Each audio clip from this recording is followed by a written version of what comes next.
Assalamualaikum warahmatullahi wabarakatuh. Perkenalkan, nama saya Safri Dezia dengan NIM 1919 1050 1052. Saya dari kelas B Perencanaan Wilayah dan Kota Fakultas Teknik Universitas Jember. Di video kali ini saya akan menjelaskan materi tentang keterkaitan Omnibus Law dengan tata ruang di Indonesia. Nah, untuk selanjutnya kita simak video ini. Oke, langsung aja kembali pada pembahasan yang pertama tentang implikasi Omnibus Law terhadap upaya penataan ruang. Berikut konten utama dari penjelasan setelah ini, yaitu ada apa itu Omnibus Law, pro kontra Omnibus Law, serta implikasi Omnibus Law terhadap upaya penataan ruang. Yang pertama adalah Omnibus Law Cipta Kerja. Menurut Audrey O'Brien, Omnibus Law adalah suatu rancangan undang-undang atau bill yang mencakup lebih dari satu aspek yang digabung menjadi satu undang-undang. Nah, pada pengertian lain, Omnibus Law adalah sebuah konsep yang menggabungkan secara resmi atau amandemen beberapa peraturan perundang-undangan menjadi satu bentuk undang-undang baru. Hal tersebut dilakukan untuk mengatasi tumpang tindih regulasi dan memangkas masalah dalam birokrasi yang dinilai menghambat pelaksanaan dari kebijakan yang diperlukan. Konsep Omnibus Law atau yang juga biasanya dikenal dengan Omnibus Bill umumnya digunakan di negara yang menganut sistem common law. Masing-masing UU tersebut menurut Presiden Jokowi akan menjadi Omnibus Law, yaitu satu UU yang sekaligus merevisi beberapa UU bahkan puluhan UU. Puluhan UU yang menghambat penciptaan lapangan kerja akan langsung direvisi sekaligus. Puluhan UU yang menghambat pengembangan UMKM juga akan bernasib sama dengan UU tadi. Untuk selanjutnya, Undang-Undang Cipta Kerja atau Undang-Undang Nomor 11 Tahun 2020 tentang Cipta Kerja yang biasanya disebut dengan UU Ciptaker atau UU CK ini disahkan pada tanggal 5 Oktober tahun 2020 oleh DPR RI dan diundangkan pada 2 November 2020. Seperti Amerika Serikat dalam membuat regulasi. Selanjutnya, Omnibus Law Cipta Kerja yang ada di Indonesia. Itu undang-undang yang dibuat dengan tujuan akhirnya adalah untuk mendorong pertumbuhan ekonomi nasional. Dalam Omnibus Law yang ada di Indonesia ini terdapat ada tiga garis besar yang disasar pemerintah, yakni UU Perpajakan, UU Cipta Lapangan Kerja, dan pemberdayaan UMKM. Dalam pidato pada sidang paripurna MPR RI dalam angka pelantikan Presiden dan Wapres terpilih periode 2019-2024, Presiden Joko Widodo menyebut salah satu hal yang akan dikerjakan dalam periode kedua, yakni menyederhanakan regulasi. Pemerintah menurut Presiden Jokowi akan mengajak DPR untuk menerbitkan dua undang-undang besar, yaitu UU Cipta Lapangan Kerja dan UU Pemberdayaan UMKM. Berikut adalah isi Omnibus Law. Seperti yang telah dijelaskan tadi, kalau terdapat tiga garis besar di dalam Omnibus Law, yaitu tentang cipta kerja, perpajakan, serta pemberdayaan UMKM. Nah, berikut isi dari masing-masing UU tersebut. Yang pertama, 11 isi dari UU Cipta Kerja. Yang pertama ada penyederhanaan perizinan, persyaratan investasi, ketenaga kerjaan, kemudahan pemberdayaan dan pelindungan UMKM, kemudahan berusaha, dukungan riset dan inovasi, administrasi pemerintah, pengadaan lahan, investasi dan proyek pemerintah, serta kawasan ekonomi. Untuk UU Perpajakan, isinya adalah pendanaan investasi, sistem teritori, subjek pajak orang pribadi, kepatuhan wajib pajak, keadilan iklim berusaha, dan fasilitas. Dan yang terakhir, isi dari UU Pemberdayaan UMKM adalah dilakukan pemberdayaan pada setiap UMKM yang ada. Sebenarnya, pemberdayaan UMKM ini juga dijelaskan pada UU Cipta Kerja, namun di dalam pemberdayaan UMKM yang UU ini lebih dijelaskan secara detail. Selanjutnya adalah pro kontra Omnibus Law. Persetujuan dari pihak pemerintah terhadap pengesahan Omnibus Law membuat keadaan hampir di seluruh wilayah Indonesia menjadi rusuh dan kacau akibat demo. Hal tersebut merupakan sebuah tindakan dan bentuk penolakan dari masyarakat Indonesia terhadap pengesahan Omnibus Law ini. Berikut adalah tim pro dari Omnibus Law. Pertama, kalangan dunia usaha menyambut dengan baik dan memberikan apresiasi kepada pemerintah dan DPR yang telah menyepakati pengesahan RUU Cipta Kerja menjadi UU. Dan yang kedua, aturan yang ada di Omnibus Law ini disebut mampu menghilangkan ketidakpastian investasi yang akan membantu menarik investasi asing secara langsung dan mendorong pertumbuhan PDB jangka panjang. Dan yang terakhir, UU Cipta Kerja dapat menjawab permasalahan di dunia usaha, terutama terkait aturan yang tumpang tindih dalam perizinan. Dengan demikian dapat meningkatkan investasi yang berimplikasi kepada penciptaan lapangan kerja. Sebenarnya tim pro ini kebanyakan datang dari kalangan pejabat atau pihak pemerintah dan juga pihak pengusaha. Selanjutnya ada dari tim kontra Omnibus Law. Pusat Kajian Anti Korupsi atau PUKAT Universitas Gadjah Mada menilai bahwa Omnibus Law RUU Cipta Kerja ini memiliki kecacatan baik secara formil atau material.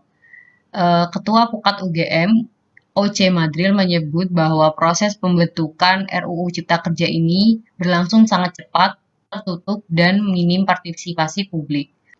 Selanjutnya datang dari Amnesty International Indonesia yang menilai bahwa UU Cipta Kerja yang baru disahkan DPR tadi sangat tidak progresif. Sebaliknya, banyak ketentuan dalam UU tersebut yang melanggar prinsip non-retrogresi sehingga membawa kemunduran dalam hal pemenuhan hak-hak masyarakat. Dan yang ketiga datang dari manajer kampanye pangan, air, dan ekosistem esensial Walhi Wahyu Perdana. UU Cipta Kerja mengancam keberlangsungan hutan karena menghapus batas minimum kawasan hutan daerah aliran sungai. Nah, untuk tim kontra sendiri ini sebenarnya banyak datang dari kalangan organisasi masyarakat atau kelembagaan dari masyarakat yang sangat mendukung tentang kepentingan lingkungan hidup, serta juga banyak dari masyarakat yang sampai melakukan aksi demo secara besar-besaran menolak langsung Omnibus Law ini. Implikasi Omnibus Law terhadap upaya penataan ruang di Indonesia. Sebuah organisasi masyarakat Indonesia yang bernama Publish What You Pay mengadakan sebuah forum yaitu bernama Publish What You Pay Knowledge Forum atau PKF. Nah, itu mereka membahas tentang implikasi Omnibus Law terhadap upaya penataan ruang dan pencegahan korupsi sektor sumber daya alam. Dan pembicaranya itu ada Haryadi Kartodiarjo sebagai Guru Besar Kebijakan Kehutanan di Institusi Pertanian Bogor dan Muhammad Isro selaku Wakil dari Strategi Nasional Pencegahan Korupsi. Menurut dalam forum ini dijelaskan, penyusunan Omnibus Law RUU Cipta Kerja ini tidak didasarkan pada masalah nyata di lapangan. Dan pemerintah seolah hendak mempertaruhkan proteksi lingkungan hidup demi investasi alih-alih melihat sumber daya alam sebagai ruang hidup. Akibat kepentingan kegiatan pseudo-legal ini telah mempengaruhi proses pengambilan keputusan. Padahal situasi bad governance memerlukan solusi menyeluruh, bukan hanya undang-undang. Nah, ini adalah hasil dan kesimpulan dari forum yang diadakan oleh Publish What You Pay. Di sini bertuliskan Omnibus Law versus lingkungan hidup. Pemerintah sudah menyerahkan Omnibus Law rancangan undang-undang Cipta Kerja ke DPR. Demi investasi, proteksi lingkungan hidup dipertaruhkan. Proteksi lingkungan tak ditegaskan sebagai bagian dari keputusan industri. Izin lingkungan untuk perusahaan dihapus, diganti persetujuan lingkungan dari pemerintah. 9. Kriteria usaha berdampak penting dihapus. Penilaian AMDAL dimonopoli pemerintah, bukan lagi pihak ketiga yang independen. Aktivis, pengamat, dan ahli lingkungan tak lagi terlibat dalam penyusunan AMDAL. Tak ada lagi Komisi Penilai (AMDAL), tak ada penegasan informasi kelayakan lingkungan hidup dalam investasi yang mudah diakses masyarakat, pengawasan dan sanksi administratif terhadap industri menjalankan proteksi lingkungan sepenuhnya oleh pemerintah pusat, jenis-jenis sanksi administratif ditiadakan, dan yang terakhir adalah tertutup pintu gugatan akibat kerusakan lingkungan.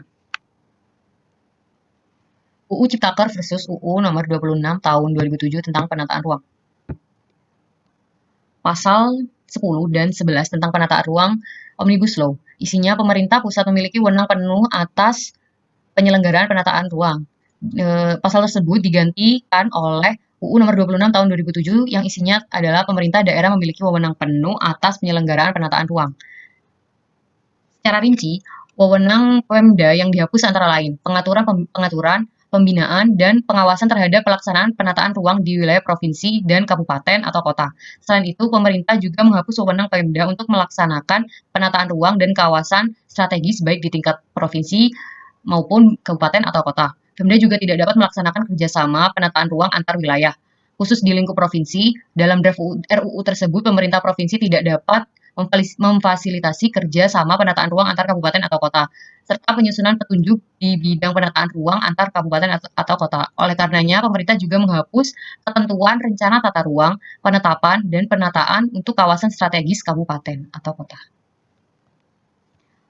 Selanjutnya ada pasal 17 nomor 29 UU Cipta Kerja yang isinya semua orang hanya dapat mengajukan keberatan atas pembangunan yang dilakukan karena tak sesuai dengan rencana tata ruang di wilayahnya. Sedangkan pasal 60 UU nomor 26 tahun 2007 yang isinya masyarakat juga bisa mengajukan gugatan ganti rugi kepada pemegang izin kegiatan pembangunan yang tidak sesuai dengan rencana tata ruang yang dapat menimbulkan kerugian. Di sini dapat dilihat mungkin hanya beberapa pasal yang diganti oleh pemerintah, tetapi penggantian pasal ini sangat berdampak besar bagi kondisi Indonesia, termasuk dari berbagai lapisan, utamanya masyarakat Indonesia sebagai penghuni Indonesia ini, dan mereka tidak bisa berbuat apa-apa karena nggak tahu apa ya anjing? Ya terbatasi apa? Iya karena oke. Dan mereka tidak bisa bergerak karena mereka terbatasi oleh UU ini. Selanjutnya, aturan pemanfaatan ruang perdesaan dihapus. Sebelumnya, aturan mengenai hal tersebut tercantum dalam UU nomor 6 tahun 2007 tentang tata ruang. Dalam pasal 17 RUU Cipta Kerja, beberapa ketentuan dalam UU nomor 26 tahun 2007 diubah. Salah satunya adalah pasal 48 UU nomor 26 tahun 2007 mengenai penataan ruang kawasan perdesaan.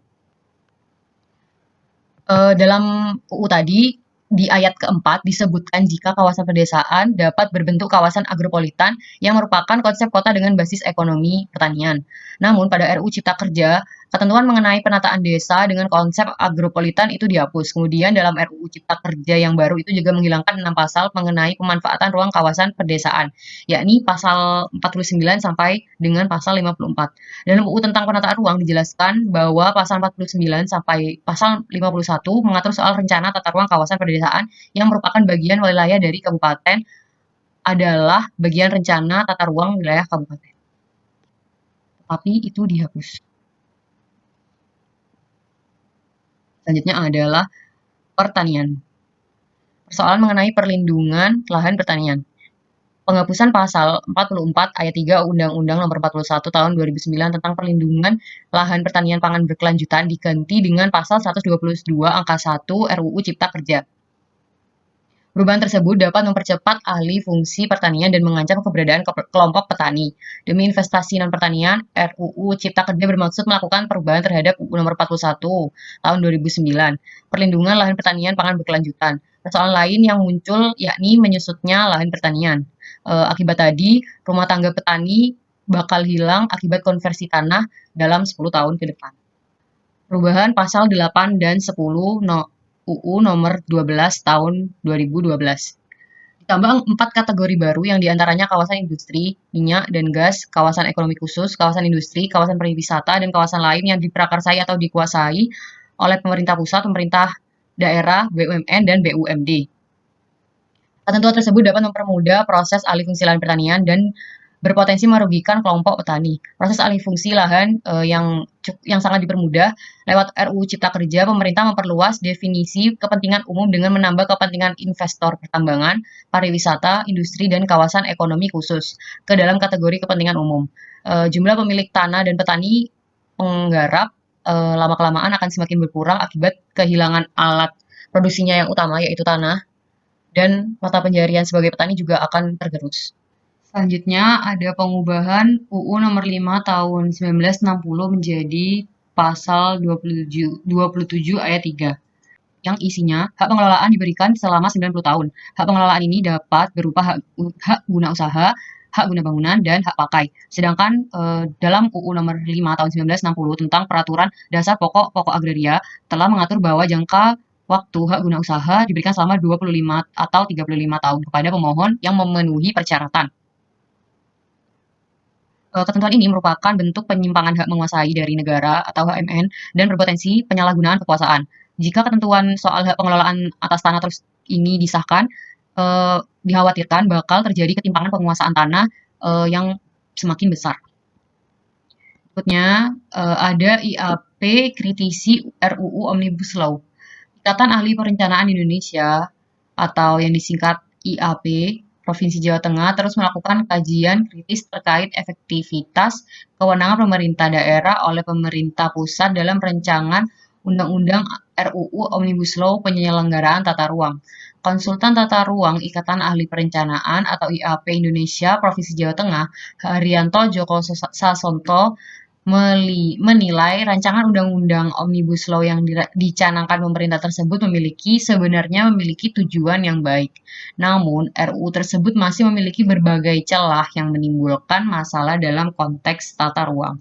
Sebab dalam penerapannya, Omnibus Law bakal memicu amandemen berikutnya. Diungkapkan kalau dijelaskan kalau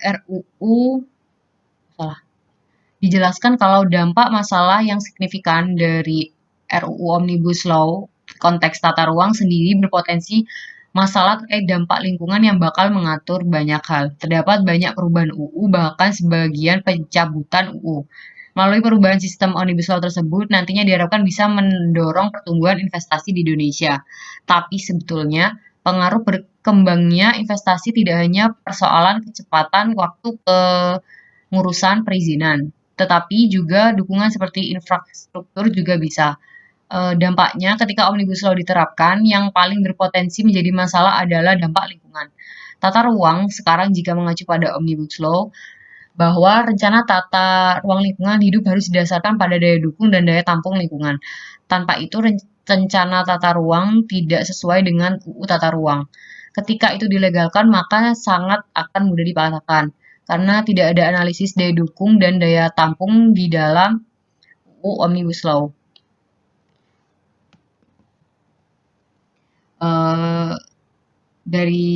Menurut saya sendiri, saya berada di pihak tim kontra dengan adanya Omnibus Law ini.